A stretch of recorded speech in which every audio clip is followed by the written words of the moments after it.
নিভে গেল আরেকটি প্রদীপ। শিল্প ও সংস্কৃতির জগতে রেখে গেলেন অপূরণীয় শূন্যতা। রাহুল অরুণোদয় বন্দ্যোপাধ্যায়। তার চলে যাওয়ায় শোকের ছায়া নেমে এসেছে সংস্কৃতিমনা মানুষের হৃদয়ে।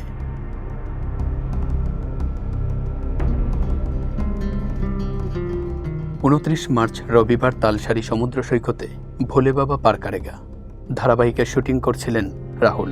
সে সময় পানিতে তলিয়ে যান তিনি। পরবর্তীতে টেকনিশিয়ানরা উদ্ধার করে স্থানীয় হাসপাতালে নিয়ে গেলে চিকিৎসক তাকে মৃত ঘোষণা করেন। এতে শোকের ছায়া নেমে এসেছে টলিউডে। নাটক, সঙ্গীত কিংবা সাংস্কৃতিক পরিমণ্ডল যেখানেই তিনি পা রেখেছেন সেখানেই ছড়িয়ে দিয়েছেন নিজের মেধা আর সৃষ্টিশীলতার আলো। বিনয়ী স্বভাব, গভীর চিন্তা আর শিল্পের প্রতি অসীম ভালোবাসা, এই 3 গুণেই তিনি হয়ে উঠেছিলেন সবার কাছে প্রিয় একজন মানুষ।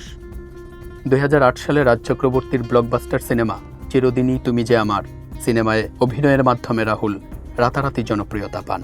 তার অকাল প্রস্থান সংস্কৃতি অঙ্গনে গভীর বেদনার সৃষ্টি করেছে। সামাজিক যোগাযোগ মাধ্যমেও ভেসে উঠছে অসংখ্য স্মৃতিচারণ আর শ্রদ্ধা নিবেদন। মানুষ চলে যায়, কিন্তু থেকে যায় তার সৃষ্টি, তার ভালোবাসা আর স্মৃতির অমলিন ছাপ।